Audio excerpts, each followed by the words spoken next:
I pulled out my phone and started cancelling my son's wedding. Not before it happened. During. The ceremony was over. Daniel had said I do to Melissa 3 hours earlier, and now 200 guests were laughing and clinking glasses while I sat on a folding chair next to the kitchen doors where the catering staff kept rushing past with trays. Every time those doors opened, I got a blast of industrial dishwasher steam and the smell of reheated salmon. I wasn't supposed to be there. I mean, I was invited. I'm the mother of the groom. I raised Daniel by myself for 32 years. Worked double shifts as a nurse so he could have piano lessons and summer camp and a college education without debt. But according to Melissa, my face would ruin the photos. She actually said that. I'd arrived at the venue that morning feeling good. Really good. I'd spent more on that dress than I'd spent on clothes in the past 5 years combined. Had my hair done at that salon downtown that charges what I used to make in a day. I even splurged on new shoes, the kind that don't come from a discount rack. I wanted to look perfect for my son's wedding day. Melissa met me at the entrance to the reception hall, all flowing white silk and that smile she uses when other people are watching. She took my arm like we were old friends. "Catherine, you look so nice," she said, steering me away from the main seating area. "But we need to talk about the photos." I thought she wanted me to stand in a specific spot. Maybe she had a vision for the family portraits, wanted a particular arrangement. I was ready to accommodate anything. It was her day, after all. "The thing is," she continued, her voice dropping to a whisper that somehow felt louder than shouting, "Victoria and I were looking at the seating arrangements, and we realized that having you in the front row won't photograph well." I didn't understand, not yet. "Your face," she explained, patient as a teacher with a slow student. "It's very weathered. All those years working night shifts, I suppose. The photographer warned us about harsh lighting on certain skin types. We wouldn't want you to feel embarrassed when you see the pictures." My skin went cold despite the June heat. "We've arranged a lovely seat for you right here." She gestured to the folding chair by the kitchen. "You'll have such a great view of everything, and you won't have to worry about the flash." She walked away before I could respond. I stood there for a long moment, watching her glide across the room to greet guests. That's when I noticed the woman sitting in the front row, right where the mother of the groom should be. I didn't recognize her. She was younger than me, maybe 50, wearing an elegant cream suit. She was laughing with Melissa's parents, Robert and Victoria, like they were old friends. I later learned she was Victoria's sister from Winston-Salem. Not family to Daniel. Not anyone who'd been there for him when he had pneumonia at 7, or when he broke his arm at 12, or when his girlfriend broke his heart at 19. Just someone whose face photographed better than mine. I sat down on that folding chair. A waiter almost knocked me over backing through the kitchen doors with an empty tray. He apologized without really looking at me. I don't think he realized I was a guest. In my expensive dress and new shoes, sitting by the kitchen, I looked like I was waiting for something. Someone lost. That's when the clarity came. Not rage, not tears. Just this absolutely crystalline understanding of exactly where I stood in my son's new life. I opened my phone and pulled up my email. 8 months of confirmations stared back at me. The venue contract, the caterer, the florist, the band, the photographer who was so worried about my weathered face, the cake designer, the vintage car rental for the couple's exit. Every single vendor, all under contract with one name, Catherine Morgan. $41,230. I'd paid for every bit of this wedding.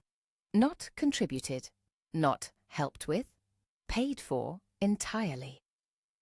Daniel had asked me 8 months ago, sheepish and hopeful, if I might be able to help out a little with wedding costs. Melissa's parents were paying for the honeymoon, he explained, and they'd just bought a house, and things were tight? Of course I said yes.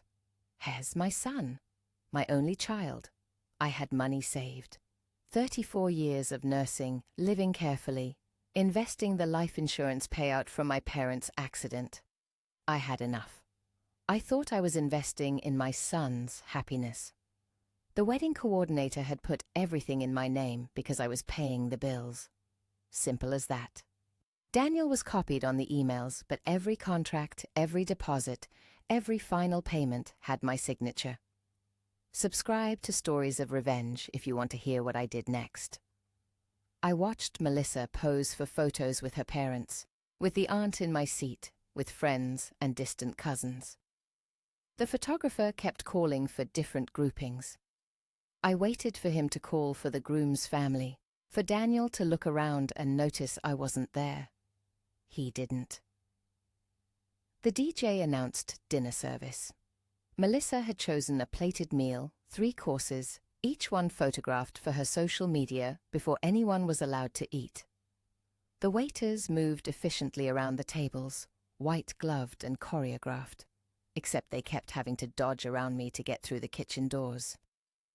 "Ma'am, I'm so sorry," one of them said after nearly spilling red wine on my dress. "Are you sure you wouldn't be more comfortable at one of the tables?" I almost laughed. "You'd think so, wouldn't you?" I should explain something.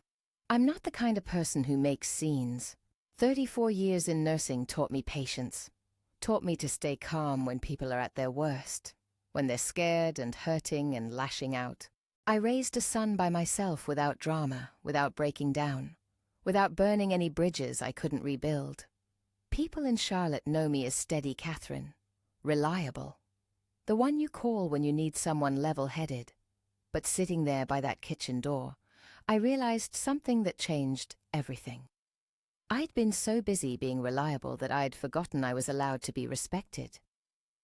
The gift table sat across the room, visible between the dancing guests. A white-clothed table with an ornate box for cards and a silver tray for wrapped presents. I'd added my own gift this morning before Melissa pulled me aside. A cream envelope, expensive paper, my son's name written in my careful handwriting. $25,000. A check for the down payment on a bigger house, for the family I hoped they'd start, for the future I wanted to help build. I stood up, smoothed my charcoal lace dress, walked across that reception hall with my head high, smiling at guests who didn't know me, stepping carefully in my new shoes. Nobody stopped me. Nobody even noticed. I picked up my envelope from among the others, slipped it into my purse, turned around and walked back to my chair by the kitchen. Not a single person had registered what he'd done. That's when I knew I'd been invisible to them for a while now, long before today. I pulled up the first contract on my phone. The venue.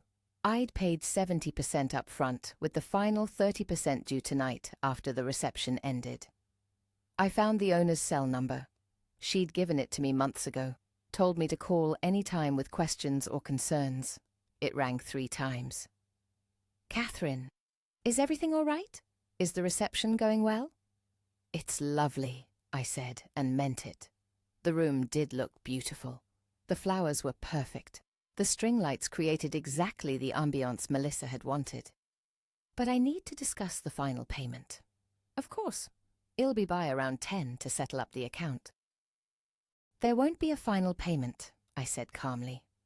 "I'm withdrawing from the contract." Silence. Then a confused laugh. "I'm sorry, what?" "The contract states that if either party withdraws, a 30-day notice is required, or the balance is forfeit. I'm choosing to forfeit the balance. You can keep what I've already paid, but I won't be paying the remaining $12,000. But the reception is happening right now. The contract is being fulfilled as we speak. The contract is in my name. I'm the client, and am terminating our agreement effective immediately." I could hear her breathing on the other end of the line. When she spoke again, her voice had changed. Professional crisis management mode. I recognized it from my own years handling hospital emergencies. Miss Morgan, I need to be very clear. If you don't pay the final balance, I have the right to end services immediately. That means clearing the room, stopping the catering, ending the reception. I understand completely, I said. That's your decision to make? I'm simply informing you of mine? Another pause. Can I ask what happened? I looked across the room at my son, dancing with his new wife. They looked happy. They looked perfect. They looked like a couple whose wedding was going exactly as planned. I'm sitting by the kitchen doors, I told her, because my face isn't good enough for the family photos. She didn't respond for a long moment. When she did, her voice was softer. I'm not going to shut down the reception. These are your son's guests, and the night is almost over. But the balance of our contract is void, and I won't be doing business with this family again. Thank you, I said, and I meant it. For what it's worth, she added. I remember when you came in for the first consultation. You were so excited, so proud. I'm sorry it turned out this way. She hung up. I pulled up the next contract. The florist. Linda, who'd spent hours with me choosing the exact right roses, the perfect mix of classic and modern. I'd paid her in full last week, but there was still the matter of the bridal suite flowers scheduled for delivery tomorrow morning to wherever Daniel and Melissa were staying before they left for their honeymoon. Linda? It's Catherine Morgan. Catherine? I was just thinking about you. The arrangements came out even better than I hoped. Are you happy with them? They're beautiful. But I need to cancel tomorrow's delivery. The bridal suite flowers? But they're already arranged and ready to go. I'll pay for them. Consider it a cancellation fee. But please don't deliver them. I could hear her confusion. Did something happen? Yes, I said simply. Something did. Next was the vintage car, the photographer, the cake designer who was supposed to create a smaller anniversary cake for their 1-month celebration. One by one, I made the calls. Some argued, some asked questions, some just accepted it with professional courtesy. Michael, the band manager, was the only one who gave me trouble. Lady, I don't know what kind of game you're playing, but my guys have a contract. We've been here since 5 o'clock. You don't get to just cancel. The contract is paid in full, I reminded him. You're free to leave or stay as you choose. I'm simply informing you that I'm releasing you from any obligation to perform at the anniversary party next month. That's a different contract. Also in my name, also my choice to cancel. He hung up on me. I didn't mind. The DJ finished his set. The caterers began clearing tables. Guests started drifting toward the exit, calling out congratulations and promises to see the happy couple soon. Melissa's face was flushed with champagne and joy, and why wouldn't it be? Everything had gone exactly as she'd planned. Daniel caught my eye once about 10 minutes before I left. He looked at me, sitting there by the kitchen, and something flickered across his face. Confusion, maybe, or guilt. But Melissa pulled him toward the cake cutting, and the moment passed. I stood up from that folding chair for the last time, walked out of the reception hall while 200 people celebrated behind me, got in my car, drove home to my quiet house, and poured myself a glass of wine. My phone started ringing at midnight. The call started at midnight, but I didn't answer. I sat at my kitchen table with my wine and watched my phone light up over and over. Daniel's name, Melissa's name, Victoria's number. Numbers I didn't recognize. I let them all go to voicemail. The first one I listened to was from Daniel, his voice tight with something between panic and anger. Mom, what did you do? Call me back. Now. Delete. The second was Melissa, and she wasn't even pretending to be polite anymore. Catherine, I don't know what kind of stunt you think you're pulling, but you need to fix this immediately. You're embarrassing Daniel and making yourself look insane. Delete. By 1 in the morning, I had 37 missed calls. I turned off my phone, finished my wine, and went to bed. I slept better than I had in months. But let me back up, because what I did at the reception was just the beginning. After I made those calls from my folding chair by the kitchen, I watched everything unfold with the calm detachment of someone who'd already made her peace. The venue owner never showed up to shut things down, just like she'd promised. But other changes started happening around 8 o'clock, small enough that most guests didn't notice right away. The band finished their current song and didn't start another one. Michael, the band manager, walked over to where Daniel and Melissa were talking with friends. I couldn't hear what he said, but I watched Daniel's face change. Confusion first, then concern. He pulled out his phone, and I knew exactly who he was trying to call. Me. I didn't answer. Melissa joined the conversation with Michael, her smile getting tighter and tighter. Her hands were moving in those sharp gestures people use when they're trying very hard not to make a scene. Michael shrugged, pointed to his watch, and started directing his band to pack up their equipment.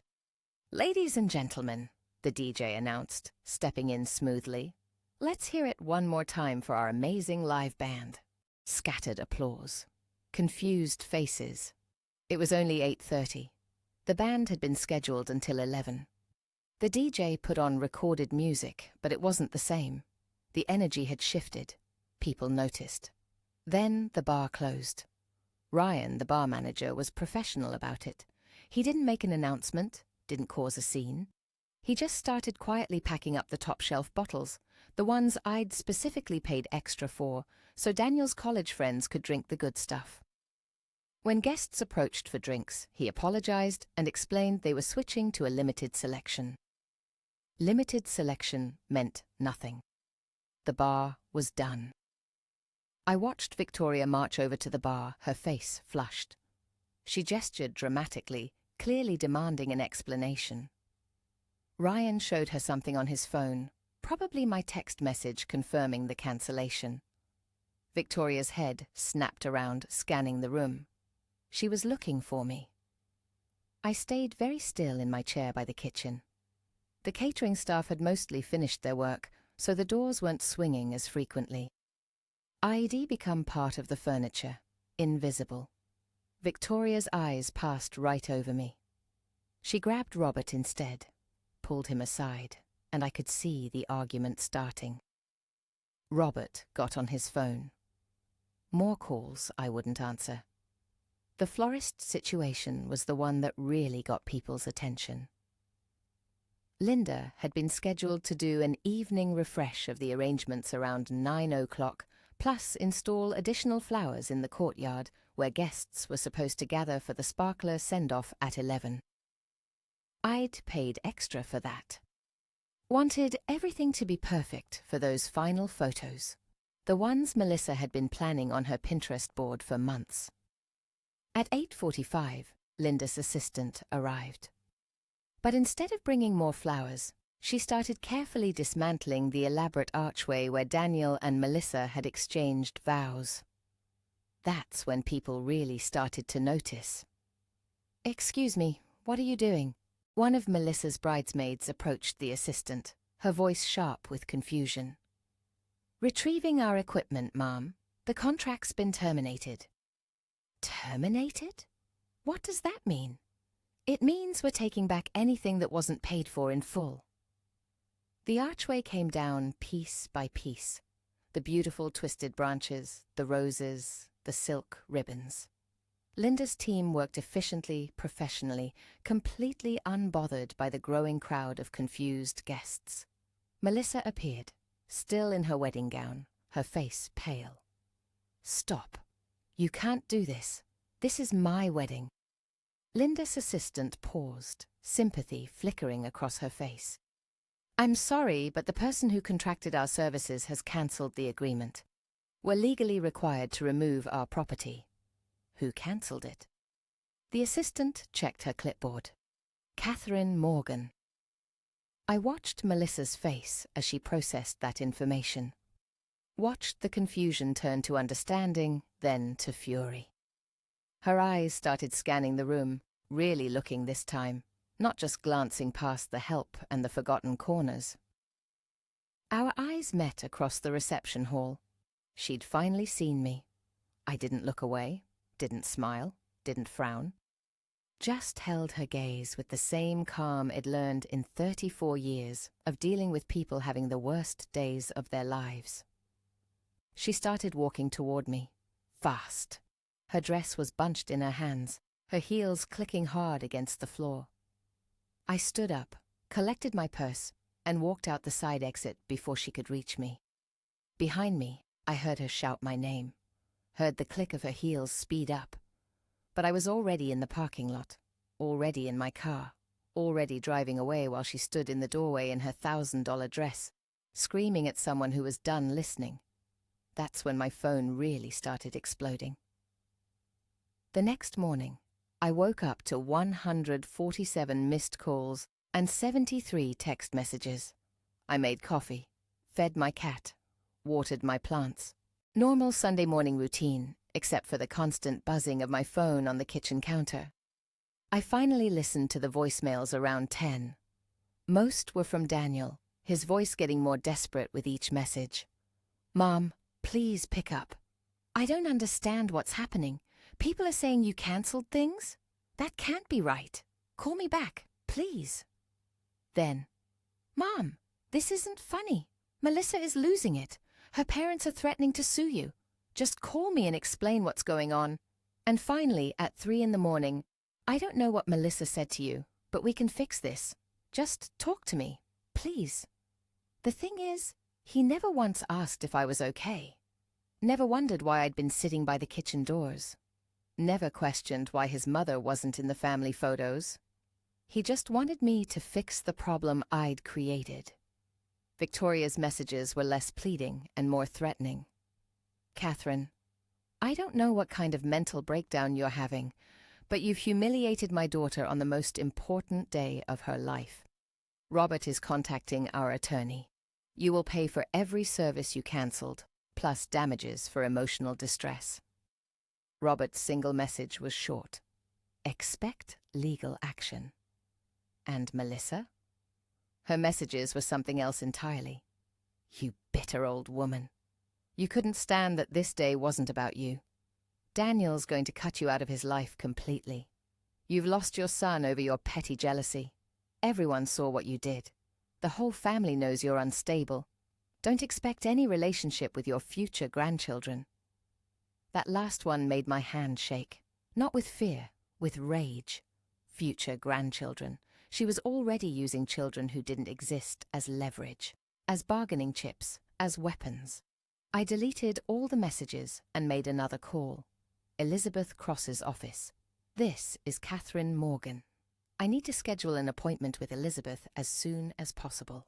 Elizabeth and I had gone to the same church for years before she retired from her law practice. She still kept a small private client list, mostly friends and family. I'd helped her mother through hospice care 5 years ago, sitting with them through those final difficult nights. She took my call herself within 10 minutes. "Catherine, what's going on?" I told her everything. The wedding, the seating, the cancellations, the threats from Robert Forrester. She was quiet for a long moment. "Do you have documentation of all your payments? Every receipt, every contract, every email. Forward them all to me." "And Catherine? Don't respond to any more calls or messages. Not from Daniel, not from the bride's family. Nothing in writing, nothing verbal. Everything goes through me now. Am I in legal trouble? For cancelling contracts that were in your name? Contracts you paid for?" She laughed, sharp and professional. "They don't have a leg to stand on. Let them threaten. Let them posture. Ill handle it." I spent Sunday afternoon forwarding emails and scanning receipts. 8 months of wedding planning, all neatly documented. The paper trail was immaculate because I'd been so careful, so organized, so desperate to do everything right for my son's big day. Now that same careful documentation was protecting me. Sunday evening, Daniel showed up at my house. I'd been expecting it, dreading it, if I'm honest. But I opened the door when he knocked, let him in, offered him coffee he didn't want. He looked terrible. Still wearing yesterday's clothes, his hair uncombed, his eyes red. "Mom, what the hell?" I sat down at my kitchen table, waited. "Do you have any idea what you did last night?" The band left early. The bar closed. They took down the flower archway during the reception. Melissa's parents are furious. Everyone's talking about it. And you just disappeared? I left. You sabotaged my wedding. My coffee cup rattled slightly when I set it down. I cancelled services I was paying for. Services contracted in my name. You couldn't have waited one more night? It was my wedding, Mom. Mine and Melissa's. And you made it about you. That stung. More than I expected it to. Made it about me, I repeated slowly. Is that what you think I did? What else would you call it? Some kind of revenge because you didn't like your seat? So he had noticed where I was sitting. He'd seen me by the kitchen and said nothing. Did Melissa tell you why I was sitting there? He had the grace to look uncomfortable. She said there was a mix-up with the seating chart, that you chose to sit there. I chose. She said you insisted on it because you didn't want to be in the photos. Something about not liking cameras? I laughed. Actually laughed, which made Daniel flinch. Your wife told me my face was too weathered to photograph well. She said I would ruin the family pictures. She put her aunt in the mother of the groom's seat and stuck me by the kitchen doors with the catering staff. Daniel's face went pale. She wouldn't say that. She did say that. And you saw me sitting there. You looked right at me, Daniel, and you turned away. I didn't know. You didn't ask. There's a difference. He slumped into the chair across from me, his head in his hands. For a moment, I saw him as he used to be. My little boy, coming to me with scraped knees and hurt feelings, trusting me to make everything better. But he wasn't little anymore. And I wasn't sure I wanted to make this better. Mom, I'm sorry. If she really said that, it was wrong. But canceling everything? That was nuclear. I paid for everything, Daniel. $41,230. Do you have any idea how much money that is? He looked up, genuinely shocked. I thought Melissa said you were just helping with some of it, that her parents were covering most of the costs. Her parents paid for your honeymoon. I paid for your wedding. All of it. I didn't know. You didn't ask that either. We sat in silence. I could hear my neighbor's dog barking, the hum of my refrigerator, the tick of the wall clock my mother gave me 40 years ago. What do you want from me? Daniel finally asked. It was such a simple question, such an enormous question. I want you to understand that I'm not a checkbook with no feelings. I'm not someone you can hide in the corner and pull out when you need something. I'm your mother. I raised you alone. I sacrificed things you'll never know about so you could have opportunities I never had. And I deserved basic respect at your wedding. You're right. I'm right. But does it change anything? He didn't answer that. Melissa's parents want to sue you, he said instead. For breach of contract or something. I tried to talk them out of it. I have a lawyer. Let them try.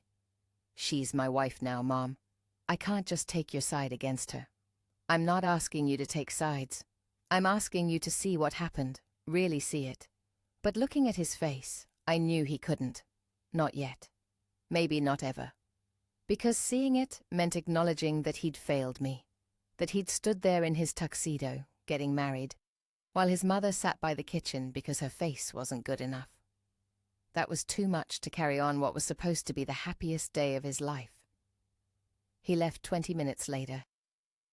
We didn't hug. Didn't make plans to talk again. Just stood in my doorway, separated by something that felt wider than the 3 feet of space between us. I love you, Mom, he said. I know you do, I replied. And I did know. But I also knew that love without respect was just another word for taking someone for granted. Monday morning, Elizabeth called with her assessment. I've reviewed everything you sent. Catherine, their case is completely without merit. Every contract was in your name. You had absolute legal authority to cancel them. So what happens now? They'll probably send a demand letter. Well, respond. If they're foolish enough to actually file suit, well, get it dismissed immediately. She paused. How are you holding up? I've been better. I imagine so. For what it's worth, you did the right thing. Nobody should be treated that way, especially not at their own son's wedding. After we hung up, I sat at my kitchen table and thought about what the right thing actually meant. Because it didn't feel right. It felt awful. But maybe sometimes the right thing and the thing that feels good aren't the same. Tuesday I got the letter from Robert Forrester's attorney. Elizabeth had warned me it was coming, but seeing it in writing still made my stomach drop. Breach of contract, tortious interference, intentional infliction of emotional distress. They were demanding I pay for all the cancelled services, plus $15,000 in damages, plus their legal fees. I forwarded it to Elizabeth and went to water my garden. She called me an hour later, laughing. This is the sloppiest demand letter I've seen in 30 years of practice. They're claiming you breached contracts that were explicitly in your name, that you interfered with your own agreements. This won't last 5 minutes in actual court. So I don't have to worry? Oh, they'll probably file. Robert Forrester strikes me as the type who needs to feel like he's doing something. But it'll get dismissed. And if they push it, well, counterclaim for harassment and abuse of process. I don't want to countersue. I just want them to leave me alone. Then that's what we'll make happen. Trust me, Catherine, you did nothing wrong. It was strange hearing that, because I'd spent the past 3 days wondering if Id overreacted, if I should have just smiled and sat by the kitchen and let it go. But every time I doubted myself, I thought about that moment. Melissa's face when she explained about my weathered skin. The casual cruelty of it. The assumption that Id just accept being hidden away. No, I hadn't overreacted. Wednesday morning, Barbara Hayes called. Barbara and I had volunteered together at church fundraisers for years. We weren't close friends, but we were friendly. She had a reputation for knowing everyone's business, but she was usually kind about it. Usually. Catherine, honey, I heard about the wedding. Are you doing okay? I should have known better than to think this was a genuine check-in. I am fine, Barbara. Thank you for asking. It's just that people are worried about you. Making a scene like that, leaving your own son's reception early. Victoria was telling everyone at book club that you've been under a lot of stress since retiring. My hand tightened on the phone. Victoria was at your book club? Well, she's my neighbor. She just joined last month. Such a lovely woman. And she's so worried about this situation with you and Melissa. She thinks you might be having some kind of breakdown. There it was. The narrative being constructed. Catherine Morgan, unstable retiree, jealous of her son's beautiful young wife, causing drama for attention. Barbara, I appreciate your concern, but am not having a breakdown. I'm setting boundaries. Of course, dear. But you have to understand how it looks. Cancelling services at your own son's wedding? That's not normal behavior. Neither is seating your son's mother by the kitchen doors, I said quietly. Silence on the other end.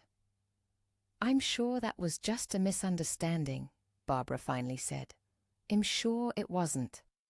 Thank you for calling, Barbara. I hung up before she could respond. That same afternoon, I did something I'd been avoiding. I called my old supervisor at the hospital. Catherine, how's retirement treating you? I was wondering if you needed any fill-in shifts. She was quiet for a moment. You're retired. You're supposed to be relaxing, traveling, enjoying yourself. I just need to work, I said. Do you have anything? She did. Night shift, starting that evening. A terminal patient who was scared and angry and lashing out at the younger nurses. Someone who needed the kind of steady presence that only comes from decades of experience. I took it. Working felt good. Being needed for something other than my checkbook felt good. My patient was a 72-year-old man named Harold, who'd refused to let anyone touch him for his evening medication. He'd thrown a cup at one nurse and spit at another. I walked into his room with the calm I'd perfected over 3 decades. "Harold, Catherine, I'm going to be here tonight, and I need to give you your medication. Get out." "I will, as soon as you take your pills." I said, "Get out." He grabbed another cup from his bedside table. I pulled up a chair and sat down just out of throwing range. "You can throw that if it'll make you feel better, but I'm still not leaving until you take your medication." He stared at me. I stared back. "You're not scared of me," he said finally. "I'm not." "Why not?" "Because you're not angry at me. You're angry at being sick, at being in pain, at being helpless in this bed while strangers tell you what to do. I get that. But I'm still not leaving." He lowered the cup slowly. "You think you know me?" "I think I've seen a lot of people in situations they never expected to be in. Situations that make them mean, because being mean is the only power they have left." We sat there for a long moment. Then he took his medication. Let me check his vitals. Even thanked me when I adjusted his pillows. It felt good being useful again. Being seen for my competence instead of dismissed for my weathered face. I worked 3 more shifts that week, came home exhausted and slept dreamlessly. Ignored the ongoing calls from Daniel and the increasingly aggressive messages from Melissa's family. Elizabeth handled all of it. Every letter, every threat, every demand. Friday afternoon, she called with an update. They filed the lawsuit, just like I predicted. My stomach knotted. What happens now? Now we respond. I've already drafted our motion to dismiss. Catherine, I need you to listen to me carefully. This case is garbage. Every contract was in your name. You had the legal right to cancel them. The only thing they're really upset about is that you embarrassed them. Is that illegal? Embarrassment? Not unless you did something malicious or fraudulent, which you didn't. You simply exercised your contractual rights. So why file at all? To punish you, to make you stressed and scared, to pressure you into apologizing and paying them off so they'll go away. She paused. The question is, do you want to fight this, or do you want to settle? I thought about Melissa's messages, about Victoria at book club, spreading the story of my mental breakdown, about Daniel's face when he asked what I wanted from him. I want to fight. Good, because so do I. The lawsuit named me for $68,000. That was their wedding costs, plus the damages, plus legal fees, plus what they claimed was the cost of Melissa's emotional distress. $68,000, because I wouldn't sit quietly by the kitchen and pretend everything was fine. Elizabeth filed our response on Monday. By Tuesday, Melissa had posted on social media. I didn't see it directly. I'd never been much for Facebook or Instagram. But my friend Sandra called me from Seattle, her voice tight with anger. Catherine, are you seeing this? What Melissa is posting about you? I don't have social media, Sandra. She's telling everyone you had a mental breakdown at her wedding. That you tried to ruin her special day because you're jealous. She's posting photos of the venue after the florist took down the archway, claiming you vandalized her wedding decorations. My hands went cold. She's posting photos, with captions about respecting elders who are clearly going through something. She's making you sound unhinged while acting like she's being mature and understanding. Send me screenshots. They arrived 5 minutes later. Melissa in her wedding dress, standing next to the partially dismantled archway, her face arranged in careful sadness. The caption read, "When someone you love is clearly struggling with their mental health, all you can do is pray for them and set boundaries." Please keep my mother-in-law Catherine in your thoughts during this difficult time. 347 likes. 82 sympathetic comments. Another post showed the empty bar area. Had to end our reception early due to family circumstances beyond our control. Heartbroken that our guests didn't get the full celebration we planned, but family comes first. Shed tagged Daniel in both posts. He'd liked them. My son had liked posts that painted me as mentally unstable. I sat at my kitchen table and cried for the first time since this all started. Not angry tears, not sad tears, just exhausted tears, the kind that come when you realize how deep the damage goes. Sandra called back an hour later. What are you going to do? Nothing. Nothing? Catherine, she's destroying your reputation. Let her. Anyone who knows me will know she's lying. Anyone who doesn't know me isn't worth worrying about. That's very zen, but this is your life. Your relationship with your son. My relationship with my son was damaged before I cancelled anything. I just finally stopped pretending it wasn't. Elizabeth called that afternoon with unexpected news. The venue owner contacted me. She wants to give a deposition. A deposition? For what? She wants to testify that you were seated inappropriately at the wedding, that she witnessed the bride's treatment of you, and that your decision to cancel services was completely justified. Apparently, she's still furious about how Melissa spoke to her staff. Will that help our case? It'll destroy theirs. But Catherine, are you sure you want this to go that far? Once we include testimony about how you were treated, this stops being about contract law and becomes about family dynamics. It gets messy. It was already messy. Fair point.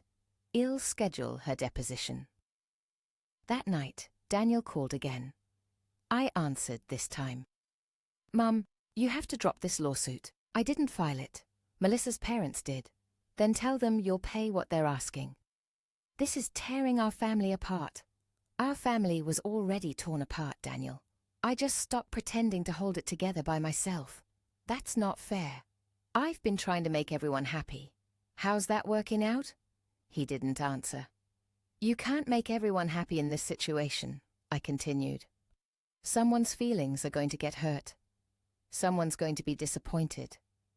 The question is whether it's going to be me again, or if it's finally going to be someone else's turn.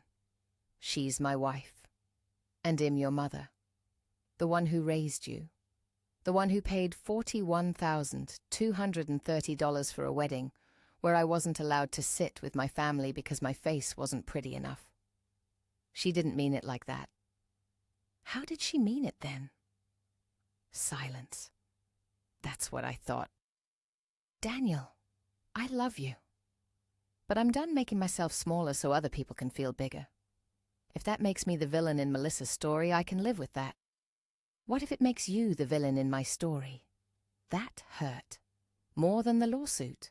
More than the social media posts. More than any of it.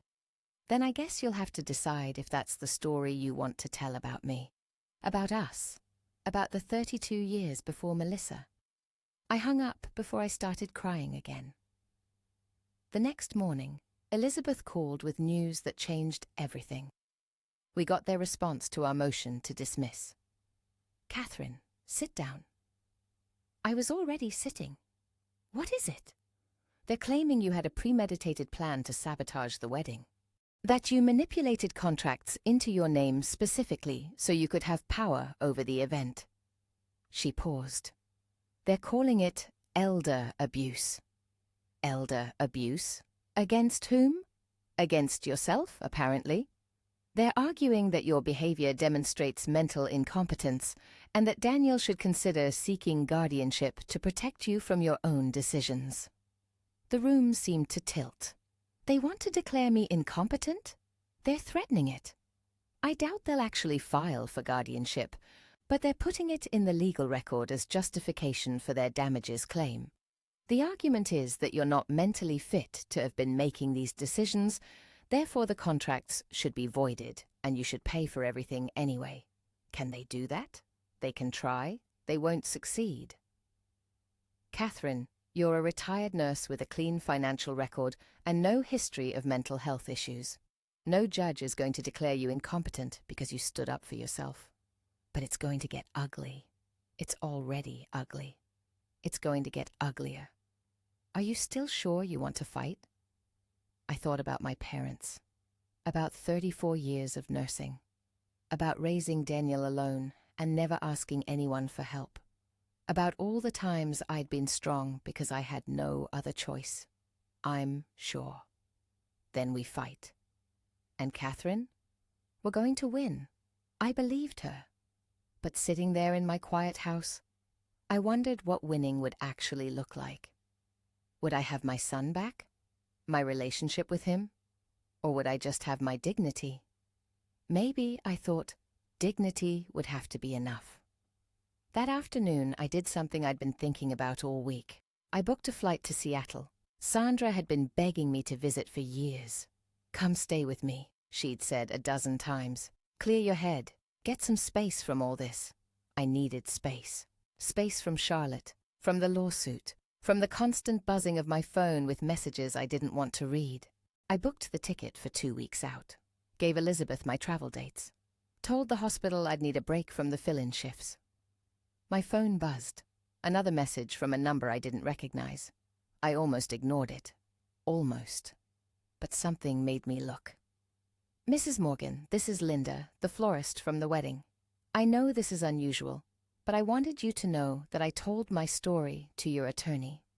What that bride said to you was cruel, and you had every right to cancel our contract. I hope you're doing okay. You deserved better. I read it 3 times. A stranger was defending me, someone who'd witnessed one small piece of what happened and had chosen to speak up. Maybe I wasn't as alone as I felt. I responded, "Thank you, Linda. That means more than you know." She wrote back immediately, "You were always kind to me during the planning. I could tell how much you loved your son. I'm sorry it turned out this way." I sat there until the sun started to set, thinking about kindness and cruelty, about family and strangers, about the difference between being loved and being valued. My phone buzzed again, a voicemail from Daniel. I almost deleted it without listening. Almost. "Mom, Melissa showed me the legal papers. They're saying you're mentally incompetent." I told her that's insane. You're the most competent person I know, but her parents won't listen, and she's so upset, and I don't know what to do. His voice cracked. "I know you're angry. I know I messed up, but please don't let this destroy everything, please." I listened to it twice. He'd defended me, finally. It was too little, too late, but he'd done it. I didn't call him back, not yet. But I saved the message instead of deleting it. Maybe that was progress. Maybe it wasn't. Either way, I was done being the one who always reached out first. Done being the one who smoothed everything over. Done making myself smaller. If Daniel wanted a relationship with me, he knew where to find me. And if he didn't, well, I'd survived worse losses than this. I'd survive this too.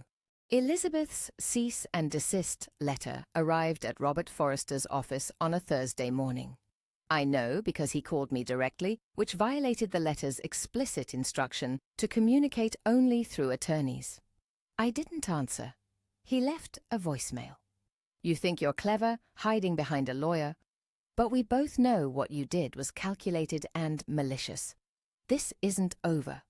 I forwarded it to Elizabeth. She filed a harassment complaint by noon. "They're panicking," she told me. "The venue owner's deposition made it clear you were mistreated. Linda the florist is willing to testify. They know their case is falling apart, so they're trying to intimidate you instead. Is it working? Are you intimidated?" I thought about that. A month ago, I would have been terrified. Would have apologized, paid whatever they asked, anything to make the conflict stop. Now? I was tired, but I wasn't scared. "No," I said, "I'm not." Good. Because I'm about to make them very uncomfortable. That afternoon, Elizabeth sent them our counterclaim. Abuse of process, defamation, harassment. We weren't asking for money, just a complete dismissal of their lawsuit and a public retraction of Melissa's social media posts. The posts came down within 3 hours, all of them.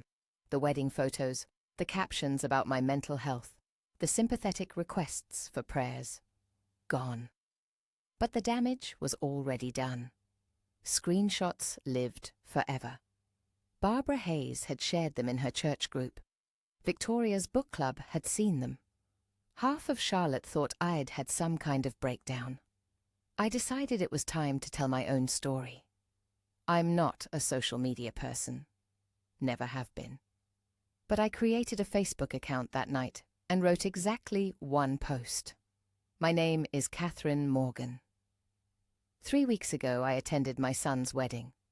I was told my face was too weathered to photograph well, and was seated by the kitchen doors while a stranger sat in the mother of the groom's seat. I had paid $41,230 for that wedding. When I realized I was valued only as a checkbook, I cancelled the remaining services I had contracted and paid for. I broke no laws. I violated no agreements. I simply stopped funding my own humiliation. To those who have judged me without knowing the full story, I hope you never have to choose between your dignity and your family. It's a choice no one should have to make. I attached copies of every receipt, every contract, every payment confirmation. Then I tagged Daniel. I posted it at 10 in the evening and went to bed. By morning, it had been shared 237 times. The comments were split. Half understood exactly what I'd done. The other half thought I was petty and vindictive. But at least now both sides knew the truth. Daniel called at 7 in the morning. "Mum, what did you do?" I told the truth. "You made Melissa look terrible." Melissa made herself look terrible. I just provided documentation. Her parents are threatening to escalate the lawsuit. Let them. "Elizabeth is ready?" Silence on the line. Then quietly, "I don't know how to fix this. Maybe it's not fixable, Daniel. Maybe some things break and stay broken. You're my mother, and you're my son. But that doesn't mean I have to accept being treated like I don't matter." He hung up without saying goodbye. The night before my flight to Seattle, Daniel showed up at my door. He looked different, thinner, older. Like the past 3 weeks had aged him in ways a wedding should never age anyone. "Can I come in?" I let him in. Made coffee, neither of us drank. "Melissa wants me to cut you off completely," he said without preamble. "No contact, no relationship, nothing. Her parents agree. They think you're toxic." My chest tightened, but I kept my voice steady. "What do you think? I think my wife told you your face would ruin her photos. I think I saw you sitting by the kitchen and didn't ask why. I think I let you pay for everything and never questioned where the money was coming from." He looked up, his eyes red. "I think I failed you." "Yes," I said. "You did?" He flinched like it slapped him. "But you can stop failing me now. The question is whether you want to. I don't know how. Melissa says if I keep seeing you, she'll leave me. Then you have a choice to make. Choose your wife who uses you as a weapon against your mother, or choose to be a man who doesn't let anyone, including his wife, treat his family like garbage. That's not fair. You're asking me to choose." "No, Daniel. Melissa is asking you to choose. I'm just refusing to make it easy for you by disappearing quietly." We sat there in my kitchen, the coffee getting cold between us, the weight of 32 years pressing down on a moment that would define everything going forward. "I love her," he said, finally. "I know you do. But I love you too. Love without respect is just obligation. I don't want you in my life out of obligation anymore. What do you want?" I thought about that, really thought about it. "I want you to tell Melissa that your mother will be part of your life in a respectful way, or you won't have a life with her. I want you to sit in my living room and apologize for not protecting me when I needed you to. I want you to mean it, and I want to believe that you'll do better next time. And if I can't do that, then I guess you've made your choice, and I'll make mine." He left without promising anything, without committing to anything. But for the first time in 3 weeks, I thought I saw something change in his eyes. Some small crack in the wall Melissa had built between us. Maybe it would be enough. Maybe it wouldn't. Either way, I had a plane to catch. Seattle was everything Sandra promised. Cool air, grey skies, the sound of waves against the shore. Her house was small and bright, filled with books and plants and photographs from a life well lived. "You look terrible," she said when she picked me up from the airport. "Thank you. I mean it as a compliment. People who've been through hell and come out the other side always look a little scorched." My phone rang that first afternoon. Daniel's name lit up the screen. I let it go to voicemail. That night, I listened to his message. "Mom, I told Melissa we need counseling, marriage counseling, and maybe family counseling with you if you're willing. She's not happy about it, but I told her it's not negotiable. I don't know if it'll fix things. I don't know if anything can, but I want to try. Call me back when you're ready." I saved the message, but didn't call back. Not yet. 2 days later, Elizabeth called with news. They dropped the lawsuit. I was sitting on Sandra's deck, watching the sunset paint the water gold and pink. Just like that, just like that. My guess is their attorney finally explained they had no case. Or maybe the public reaction to your Facebook post made them realize they were fighting a losing battle. Either way, it's over. So, I won. You won. I hung up and sat very still, waiting to feel victorious, triumphant, something. Instead, I just felt quiet. Sandra came out with 2 glasses of wine. "Good news? The lawsuit's dropped." "Then why do you look sad?" "Because I didn't want to win a lawsuit. I wanted to be respected at my son's wedding. I wanted to be seen. I wanted my family to choose me without me having to fight for it. And now? Now I know they won't, or can't, or that the version of family I wanted doesn't exist anymore. Is that acceptance or defeat?" I thought about that. About the wedding, the kitchen doors, the $41,000, all of it. "It's freedom," I said finally. We sat there as the sun disappeared below the horizon, painting the sky in shades of purple and grey. My phone buzzed with messages. Elizabeth with the official dismissal, Daniel asking again if we could talk, even a text from Linda the florist saying she was proud of me. I answered none of them. The water was cold when I walked into it the next morning, but I went in anyway. Stood knee-deep in the Puget Sound at 68 years old, watching the city wake up across the water. My phone rang from the beach where Id left it. I let it ring. Because Id learned something important sitting by those kitchen doors. Some people will only value you when they need something from you, and the moment you stop providing it, you discover exactly how much you really mattered. I mattered enough to pay for the wedding, not enough to sit with the family. That knowledge hurt, but it also freed me. I walked out of the water and picked up my phone. The missed call was from Daniel. I didn't call back. Instead, I texted Sandra. "How do you feel about staying another week?" Her response was immediate. "I feel like you're finally learning to choose yourself. Stay as long as you want." So I did. And somewhere between the grey skies and the cold water and the quiet mornings on Sandra's deck, I realized that revenge isn't about making people pay for hurting you. It's about refusing to pay for your own diminishment anymore.